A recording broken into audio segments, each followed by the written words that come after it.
우리 성경은 크게 두 가지 내용을 담고 있습니다. 하나는 사람이 어떻게 구원을 받을 수가 있는가 하는 것을 말씀하고, 다른 하나는 구원받은 사람이 어떻게 살아야 하는가 하는 것을 말씀해 주고 있습니다. 어떻게 하면은, 죄인이 어떻게 하면은 구원을 받을 수 있는가 하는 것을 말하는 것이 무엇입니까? 복음이라고 하죠. 복음. 그런데 세상에는 순수하지 못한 그런 복음이 있습니다. 또 하나님이 주신 그 복음을 왜곡해서 전하는 그런 복음도 있습니다. 그런 점에서 복음을 바로 아는 것이 참으로 중요하다, 그렇게 말할 수가 있겠습니다. 복음은 구주이신 예수 그리스도를 믿음으로 구원을 얻는다, 그렇게 말씀하고 있죠. 이 복음은 사람이 만든 것이 아닙니다. 하나님이 계시로 주신 말씀인 것입니다. 우리 성경을 한번 보여주시기 바랍니다. 갈라디아서 1장 11절과 12절. 갈라디아서 1장 11절 12절 보면, 형제들아 내가 너희에게 알게 하노니 내가 전한 복음은 사람의 뜻을 따라 된 것이 아니니라. 이는 내가 사람에게서 받은 것도 아니요 배운 것도 아니요 오직 예수 그리스도의 계시로 말미암은 것이라. 바울이 이 복음을 전거했는데, 자기가 전하는 이 복음은 사람한테 누구한테 배운 것이 아니고, 내가 한번 생각해서 만들어낸 것도 아니고 하나님이 계시로 주신 것이다, 그렇게 말하고 있습니다. 이 복음에다가 다른 것을 섞으면은 그것은 바울이 여기 말한 대로 다른 복음이라고 말합니다. 다른 복음. 다른 복음은 사실은 복음이 아닌 것입니다. 사도 바울은 이 본문에서, 갈라디아서에서 다른 복음을 강력하게 비판합니다. 다른 복음을 전하면은 저주를 받을지어다 두 번이나 그렇게 거듭하여 말하고 있습니다. 바울이 어떻게 사람을 저주할 수 있는가? 그만큼 복음이 중요하기 때문이고, 또 다른 복음을 전하는 것이 큰 죄이기 때문에 그렇게 바울이 말한 것입니다. 바울이 갈라디아 지역에 가서 이 복음을 전했죠. 예수는 그리스도시요 하나님의 아들이십니다 하는 것을 전했습니다.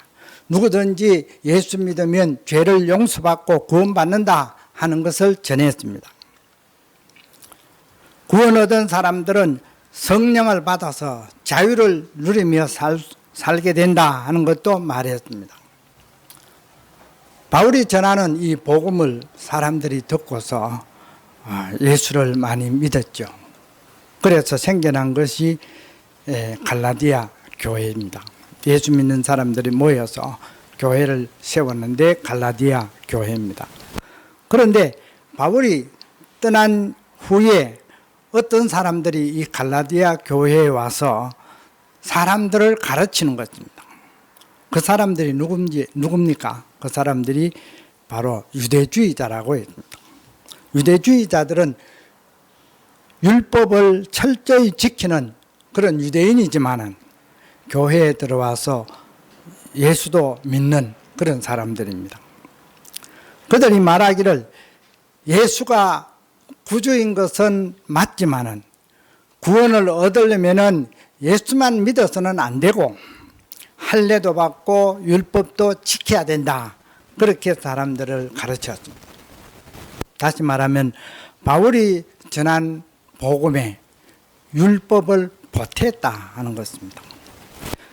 예수 믿고 율법도 지켜야 구원을 얻는다 가르친 것입니다. 바울은 사람들을 통해서 그 소식을 듣고 분노했습니다. 그리고 편지를 썼습니다. 그 편지가 갈라디아서입니다. 오늘 읽은 갈라디아서가 바울이 편지 형식으로 쓴 것입니다. 바울은 이 갈라디아서 편지를 쓰면서 유대주의자들의 주장, 그러니까 예수도 믿고 율법도 지켜야 한다고 하는 이 주장, 이것을 다른 복음이라고 말했습니다.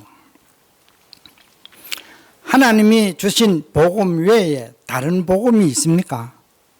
하나님이 주신 복음 외에 다른 복음이 있습니까? 없죠. 복음은 하나일 뿐이지 다른 복음은 없는 것입니다. 다른 복음으로는 구원을 얻을 수가 없습니다. 그래서 다른 복음을 전하면 저주를 받는다, 그렇게 강하게 비판했습니다. 다른 복음은 복음이 아닌 것입니다. 교회를 무너뜨리려고 하는 마귀의 가르침이다, 그렇게 말할 수밖에 없습니다. 오늘 본문 다시 한번 보십시다. 갈라디아서 1장 6절에서 9절을 다시 한번 읽겠습니다. 그리스도의 은혜로 너희를 부르신 이를 이같이 속히 떠나 다른 복음을 따르는 것을 내가 이상하게 여기노라. 다른 복음은 없나니 다만 어떤 사람들이 너희를 교란하여 그리스도의 복음을 변하게 하려 합니다. 그러나 우리나 혹 하늘로부터 온 천사라도 우리가 너희에게 전한 복음 외에 다른 복음을 전하면 저주를 받을지어다. 우리가 전에 말하였거니와 내가 지금 다시 말하노니 만일 누구든지 너희가 말한 것, 너희가 받은 것 외에 다른 복음을 전하면 저주를 받을지어다. 유대인들은 율법의 종노릇하는 그런 사람들이었습니다. 모세가 율법을 받은 이후로 유대인들은 이 율법을 지키기 위해서 몸부림을 쳤습니다. 율법을 지키기 위해서 몸부림 쳤다고 했는데 몸부림 쳐서 율법 다 지킬 수가 있었습니까? 아니, 아무리 몸부림 쳐도 율법을 다 지킬 수가 없는 것입니다. 오히려 율법을 어긴 죄인으로 드러나는 것입니다. 그래서 예수님이 말씀하셨습니다. 수고하고 무거운 짐진 자들아 다 내게로 오라. 내가 너희를 쉬게 하리라. 그런 말씀하셨습니다. 유대인들은 율법에 매여 있어서 수고하고 무거운 짐을 지고 율법의 종노릇을 하고 있었습니다. 예수님은 그들을 부르셨죠. 부르심에 응답해서 돌아오는 사람에게 해방을, 율법의 매임에서 해방을 선언해 주셨습니다. 그래서 예수님의 이 소식이 복된 소식이고 복음인 것입니다. 그러면은 하나님께서 왜 율법을 주셨습니까? 우리 사람에게 하나님이 율법을 주신 이유가 무엇입니까? 예, 율법을 주신 이유 세 가지로 간단하게 말할 수가 있습니다. 하나는 하나님의 뜻을 알게 하기 위해서, 우리 사람이 하나님의 뜻을 알게 하기 위해서 율법을 주셨습니다. 그래서 율법을 자세히 읽어보면 하나님의 뜻이 무엇인가를 알게 되는 것입니다. 하나님이 우리 사람들에게 무엇을 원하시는가, 우리가 어떻게 살기를 원하시는가 하는 것을 율법을 통해서 알 수가 있는 것입니다. 또 하나는 내가 죄인임을 알게 됩니다. 율법을 통해서 내가 죄인이다 하는 것을 알게 합니다. 거울을 우리가 보면은 얼굴에 무엇이 묻었는지, 얼굴이 어떻게 됐는지, 머리가 어떻게 됐는지 알 수 있죠. 옷이 또 어떻게 됐는지 거울을 보면 알 수 있습니다. 율법은 마치 우리 사람을 비춰주는 거울과 같다, 그렇게 말할 수 있습니다. 그래서 율법을 읽어보면 내가 참 하나님 앞에 큰 죄인이구나 알게 되죠. 그리고 율법은 예수 그리스도에게로 오게 합니다. 율법을 통해서 내가 죄인임을 깨달았다면 이제 죄인이 구원을 받아야 되겠는데, 죄를 용서받고 하나님 사랑받는 사람이 되어야 하겠는데 어떻게 하면 내가 구원을 얻을 수 있을까 찾다 보면 바로 예수님이 구주이심을 알게 되는 것입니다. 그래서 예수님이 구주이심을 깨달으면 그 예수님 앞에 돌아오게 되는 것입니다. 그렇게 예수님께로 돌아오도록, 구주에게로 돌아오도록 하는 것이 바로 율법입니다. 그러면 이 율법을 사람이 다 지킬 수가 있는가? 하나님께서는 이 율법을 주실 때 그것을 다 지키라고 주신 것인가? 아닌 것입니다. 왜냐하면 하나님이 율법을 우리가 다 지키라고 주신 것이 아닌 것입니다. 성경에 보면은 의인은 없나니 하나도 없다 그랬죠. 의인이 누굽니까? 율법을 다 지키는 사람이에요. 그러니까 이 말은 다르게 말하면 율법을 다 지킨 사람은 한 사람도 없다 그 말이에요. 그럼 율법을 다 지킨 사람이 한 사람도 없는데 하나님께서 그 율법을 다 지키기를 원하십니까? 아니, 다 지킬 수가 없고 다 지키기를 하나님이 요구하지도 않습니다. 원하지도 않습니다. 아까 말한 대로 율법을 통해서 하나님의 뜻을 알 수가 있고 내가 죄인임을 깨닫게 하고 구주이신 예수를 믿게 하는데 그런 율법에 하는 일인 것입니다. 율법을 다 지킨 사람은 한 사람도 없고 다 지킨 분은 딱 한 분 있어요. 누구예요? 예수님. 예수님만 율법을 다 지킨 분이다. 죄가 없는 분이다. 그랬습니다. 그런데 이 유대주의자들이 갈라디아 교회에 와서 예수도 믿어야 되지만은 율법도 지켜야 된다. 이렇게 가르치는 거예요. 이것은 예수 믿고 구원 얻은 사람을 다시 율법 아래로, 율법으로 돌아가게 만드는 그런 일입니다. 다시 말하면 이것은 복음의 효능을 무효로 만든, 무효화시키는 그런 일이었던 거죠. 그들은 예수를 믿어야 하지만 율법도 지켜야 한다. 그렇게 가르쳤습니다. 이런 가르침을 가르쳐서 바울은 다른 복음이라고 했습니다. 다른 복음은 복음에다가 인간의 생각을 더 보탠 것으로 복음이 아닌 것입니다. 천주교는 복음에다가 인간의 선행과 공로를 보탰습니다. 예수 믿어야 하지만 예수 믿는 것으로는 안 되고 인간의 선행, 공로 이것이 있어야 구원 얻는다. 그렇게 가르치지요. 선행이나 공로가 없으면은 예수 믿어도 구원 얻지 못한다. 이렇게 말하는 것입니다. 정말 그렇습니까? 아니에요. 복음에다가 인간의 생각을 더 보탠 다른 복음인 것입니다. 그러면 개신교, 천주교 말고 우리 한국 기독교는 다른 복음이 없습니까? 한국 기독교는 순수 복음만 가르칩니까? 아닌 것입니다. 물론 다 아닌 것은 아니지만 순수 복음을 가르치는 교회들도 많지만 그렇지 못한 교회들도 많이 있는 것입니다. 복음을 잘못 알고 신앙생활을 잘못하는 그런 사람들이 많이 있다 하는 것입니다. 그러면 어떤 사람들입니까? 예. 첫째는 율법주의 신앙입니다. 유대교가 율법주의 신앙이라고 할 수 있습니다. 그런데 기독교, 개신교, 이 개신교에서도 율법에 매여 있는 율법주의 신앙생활을 하는 그런 교회들이 한국 교회에 많이 있는 것입니다. 그들은 말하기를 이렇게 말합니다. 하나님 말씀대로 살아야 복을 받고 말씀대로 살지 못하면 저주를 받는다. 그렇게 말합니다. 그런데 말씀대로 다 사는 사람이 있습니까? 말씀대로 다 못 살면 그러면 저주를 받아야 하는데 말씀대로 다 살지 못하는 그리스도인들 다 저주받아야 되겠습니까? 저주받는다고 말해서 되겠습니까? 아닌 것이죠. 우리가 말씀대로 다 살지 못해도 순종하지 못해도 하나님께서는 우리를 사랑하시고 우리에게 복을 주시는 것입니다. 주일 성수 철저히 하라. 11조 철저히 하라. 교회 봉사 죽도록 충성하라. 그래야 하면 복을 받고 그렇지 못하면 저주받는다.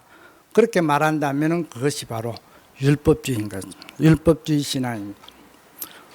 그러면 다시 수고하고 무거운 짐진 옛날 생활로 돌아가는 거죠. 율법에 매여 사는 유대인들과 똑같아지는 것입니다. 참된 그리스도인의 삶은, 예수 정말로 바로 믿고 사는 삶은 무엇이 있느냐? 자유가 있어. 자유가 있고 기쁨이 있습니다. 누가 교회 생활하면서 자유와 기쁨이 없다, 교회 생활하는 것이 너무나 힘들고 고달프다, 그렇다면 예수 잘못 믿는 거예요. 예수 바로 믿으면 자유가 있고 기쁨이 있는 것입니다. 갈라디아서 뒷부분에 읽어보면 참된 그리스도인의 삶에 대해서 말하고 있습니다. 참된 그리스도인의 삶 세 가지 특징을 말하고 있는데, 자유, 두 번째는 성령께서 인도하시고 주장하시고 하는 성령의 열매를 맺는 성령, 세 번째는 사랑으로 다른 사람을 섬기는, 이 세 가지 특징을 말하고 있는 것입니다.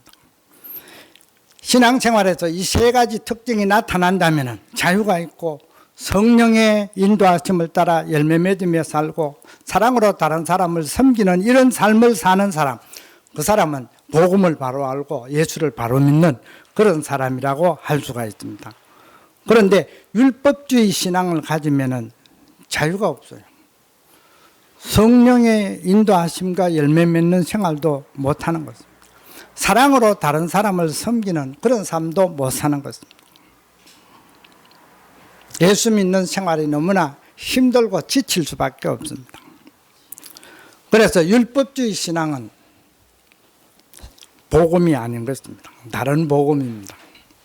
복음을 올바로 깨닫고 율법주의에서 벗어나야 하는 것입니다. 그렇다고 막 그냥 내 마음대로 살아도 되느냐? 아니에요. 자유로 다른 사람들을 섬기면서 사랑으로 섬기는 삶을 살아라, 그렇게 말씀하시고, 이런 자유를 주셨는데 내 마음대로 사는 그건 방종입니다. 하나님의 말씀대로 내가 막 노력해서 사는 것이 아니고, 하나님이 우리에게 은혜 주셔가지고 내 스스로 기쁨으로 자발적으로 하게 되는 것이 올바른 신앙생활인 것입니다. 복음을 잘못 알고 신앙생활하는 사람의 첫 번째는 율법주의 신앙이라고 있죠. 두 번째는 기복주의 신앙입니다. 예수 믿는 목적이 어디에 있습니까? 예수 왜 믿습니까? 예수 믿는 목적이 무엇입니까? 물을 때 복을 받기 위해서 믿죠. 그렇게 말하면 그 사람은 기복주의 신앙을 가진 사람이다 말할 수가 있습니다. 이 복은 영적인 복이 아니고 세상적인 복입니다. 하나님 믿어서 부자가 되고 몸이 건강하고 행복하게 살아야 된다 하는 생각을 가지는 것입니다. 예수 믿어서 이런 복을 받지 못한다면 뭐하러 예수 믿나? 그런 생각을 가집니다. 예수 믿을 필요가 없다고, 그런 복을 못 받으면 예수 믿을 필요가 없다고 생각합니다. 이런 신앙이 바로 기복주의 신앙인 것입니다. 여러분에게 한번 물어봅시다. 기독교는 종교입니까? 종교가 아닙니까? 기독교는 종교입니까? 종교가 아닙니까?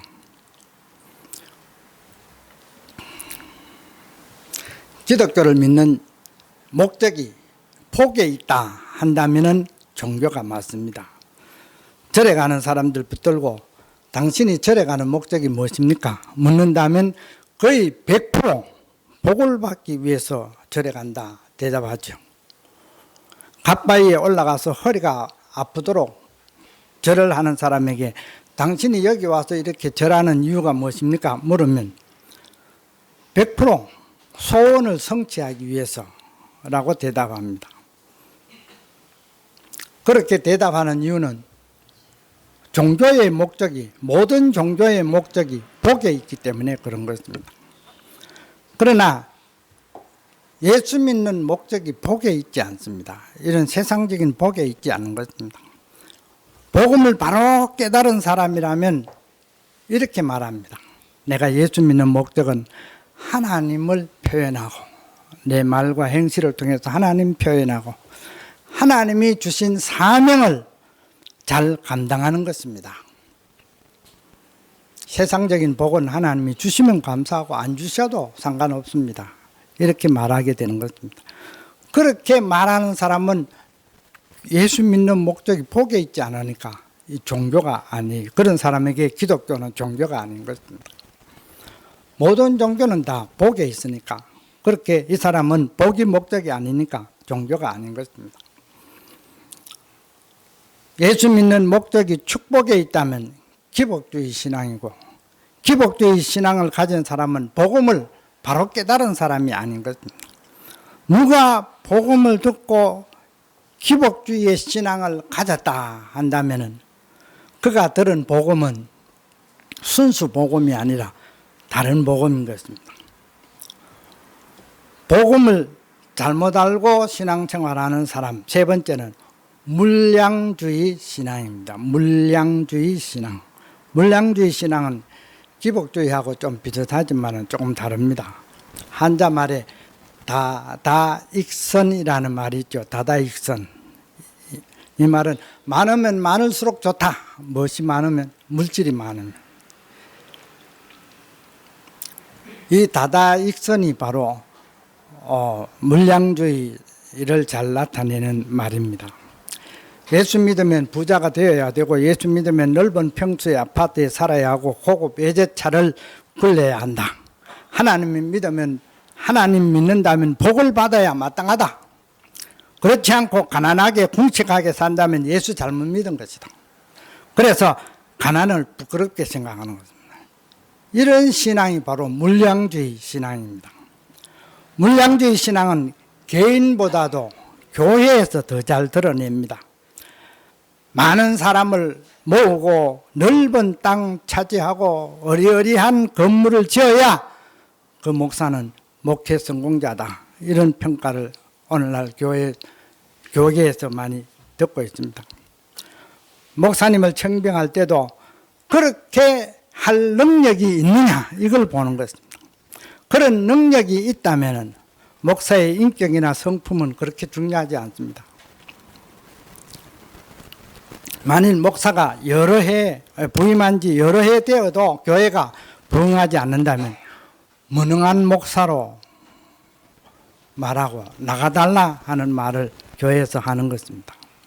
아니, 그런 교회가 있어요. 예, 있어요. 지난번 노회에서 전 교인이 다 서명 날인해서 올라온 한 청원서가 있었습니다. 목사님이 우리 교회에서 나가게 해달라는 청원입니다. 교인들이 목사님에게 우리 교회를 떠나가라, 나가달라 그렇게 요구해도 목사님이 안 나가니까 노회에서 우리 교회, 우리 대신해서 좀 쫓아내달라, 그런 청원서예요. 거짓말 같죠? 실제로 이번에 올라왔어요. 보통 교회에서는 목사님을 내보낼 때 무슨 문제가 있어서 보낼 때가 많습니다.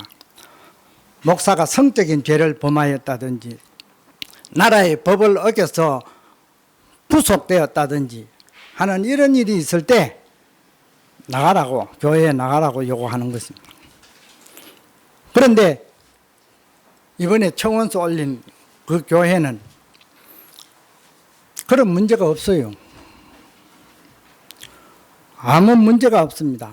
단지 말한 이유는 뭐냐? 교회가 부흥하지 않는다는 거예요. 그 목사님 오고. 그래서 많은 목사님들이 그 사실을 알고 너무나 어이없어 했습니다. 그런데 우리 대형교회 생각하니까 대형교회 성도들, 제가 이 교회가 부흥이 안 됐는데도 불구하고 저를 안 쫓아내고 지금까지 목사로 이렇게 섬겨주니까 이거 참 하나님 특별한 은혜죠. 안 그러면 그 교회처럼 막 서명 날인애가 빨리 나가라 그럴 텐데, 몇 년 전에 내가 잘 아는 선배 목사님하고 개인적으로 만나서 이야기를 나눈 적이 있습니다. 그 목사님은 한 300명 정도의 교회를 심무하면서 교회 근방에 한 1000여 평 정도의 넓은 땅을 사고 그 자리에 교육관을 잘 지었습니다. 제가 교육관을 두 둘러보고 참 멋지게 잘 지었습니다. 그렇게 말하자 목사님이 하는 말이, 목사는 CEO야, CEO. CEO가 뭡니까? 예. 회사 사장님을 CEO라 하죠. 그래서 제가 무슨 CEO입니까? 그렇게 물으니까 교회 CEO 그렇게 말하는 것입니다. 교회를 무슨 회사로 생각하는 거예요. 목사님은 후에 교인들을 상대로 동거래 뭐 하다가 금융사고, 큰 사고를 일으켜서 교회를 사임하고 시골로 내려간 그런 일이 있습니다. 교회를 목사님을 CEO로 생각하는 이런 생각, 이런 믿음, 이게 뭡니까? 바로 물량주의 신앙입니다. 물량주의 신앙을 가진 목사님들이 너도 나도 다 땅 사고 교회 건물 짓는데 올인합니다. 은행 대출을 많이 내어서 땅을 사고 건물을 어마어마하게 지으려고 하는 것입니다. 그러다가 빚을 감당하지 못하고 경매 처분 당하는 교회들이 많이 있습니다. 경매 처분 당하면 시가의 절반도 못 받죠, 보통. 그렇게 죽도록 성도들이 헌금해가지고 경매 처분 당하다니. 얼마 전에 CBS 방송국에서 경매로 넘어가는 교회가 한 해 100교회가 넘는다고 그렇게 보도했습니다. 얼마나 기가 막힙니까? 이는 다 물량주의 신앙을 가졌기 때문에 그런 것입니다. 능력이 중요한 것이 아닙니다. 능력보다는 무엇이 더 중요해요? 능력도 있어야 되지만 인격이 중요합니다. 하나님은 인격을 보시고 축복하시는 것입니다. 한 번은 하나님께서 천사에게 분부하셨습니다. 내가 중요한 일을 맡길 일꾼이 필요한데 세상에 돌아보고 내가 쓸만한 그런 좋은 일꾼 알아보고 와서 보호해라. 그래서 천사가 세상에 나가가지고 하나님이 쓰실 좋은 일꾼 찾아보니까 두 사람이 있었어요. 그래서 하나님 앞에 가서 하나님, 내가 세상에서 하나님의 일을 할 일꾼 두 사람을 봤는데 한 사람은 아주 능력이 있지만은 진실성이 없습니다. 진실하지 못합니다. 그런데 또 한 사람은 아주 진실하긴 한데 능력이 좀 없습니다. 하나님 누구를 택할까요? 그렇게 물으니까 하나님 뭐라고 하신지 아세요? 능력은 내가 주마, 진실한 사람을 택하라. 예. 그러니까 이것은 인격이 중요하다 하는 그런 뜻이죠. 야곱은 아들이 12명입니다. 장남이 이름이 르벤이죠. 그런데 르벤이 죄를 범하고 장자권을 잃게 되었습니다. 르벤이 무슨 죄를 지었다고 했습니까? 네. 서모 빌하와 통간을 한 것입니다. 서모는 친모가 아니지만 그래도 아버지의 부인이고 집안에서는 아들로서 어머니라고 부릅니다. 그런데 아들이 르벤이 어머니를 범한 것입니다. 이런 일은 인간 윤리상 있을 수가 없는 그런 일이죠. 그런 죄를 범하는 르벤은 인격이 형편없는 인간입니다. 이 사건은 야곱의 일생 중에서 가장 부끄럽고 수치스러운 그런 사건입니다. 이 사건으로 르벤은 무엇을 잃었어요? 장자권을 잃었어요. 장남으로 태어나서 장자권을 잃어버렸습니다. 그러면 르벤이 장자권을 잃었다면 이 장자권은 누구에게 돌아갔습니까? 누가 이 장자권을 가지게 되었습니까? 야곱의 가정에서. 여러분 몰라요? 장자가 이러면 뭐 차남이겠지. 차남은 르벤의 장남이고 차남은 시므온 아닙니다. 그러면 삼남 레위 아닙니다. 사남 유다도 아닙니다. 그럼 누가 장남이 되었어요? 예. 성경 한번 봅시다. 역대상 5장 1, 2절 한번 보여주세요. 역대상 5장 1, 2절 읽어보겠습니다. 이스라엘의 장자 루벤의 아들들은 이러하니라. 루벤은 장자라도 그의 아버지의 침상을 더럽혔으므로 장자의 명분이 이스라엘의 아들 요셉의 자손에게로 돌아가서 그 족보의 장자 명분대로 기록되지 못하였느니라. 유다는 형제보다 뛰어나고 주권자가 유다에게서 났으나 장자의 명분은 요셉에게 있으니라.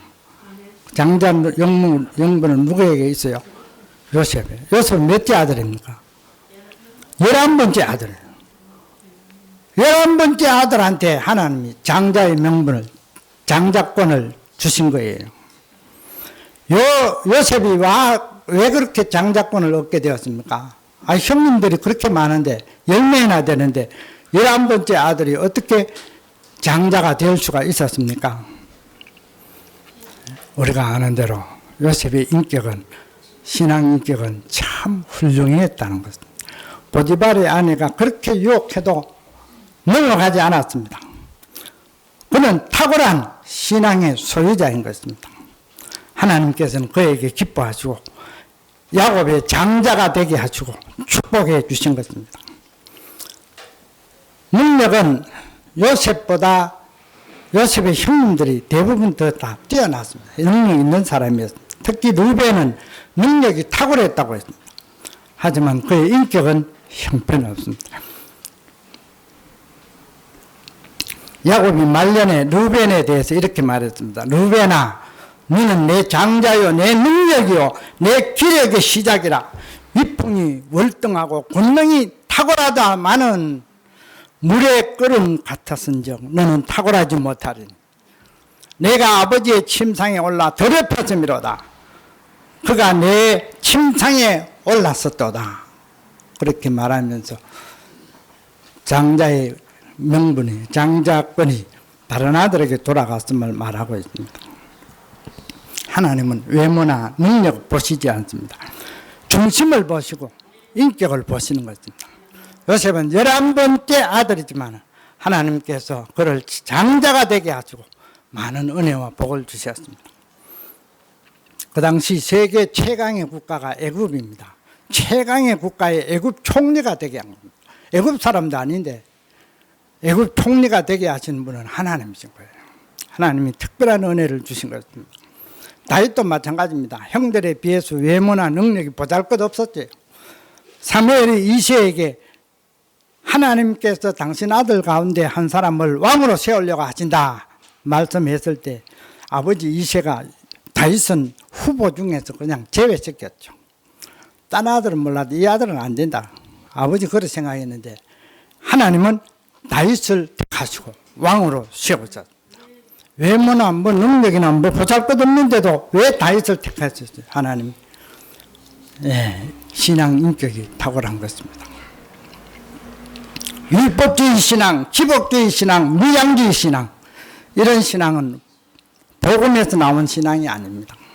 하나님이 주신 복음에 인간의 생각 더하여서 왜곡시킨 복음입니다. 복음에 인간적인 생각을 더하면 순수성을 잃어버리고 다른 복음이 됩니다. 다른 복음은 복음이 아닌 것입니다. 다른 복음을 믿고 따르면 복을 받는 게 아니라 저주를 받는다고 말하고 있습니다. 하나님께서 바울을 통해서 계시해 주신 복음은 자유를 주고 성령의 열매를 맺게 하고 모든 일에 사랑으로 행하게 하는 것입니다. 이런 사람은 믿음이 점점 자라가서 성숙한 신앙 인격의 사람이 되는 것입니다. 그런 사람이 하나님을 영원롭게 하고 기쁘게 해드리는 것입니다.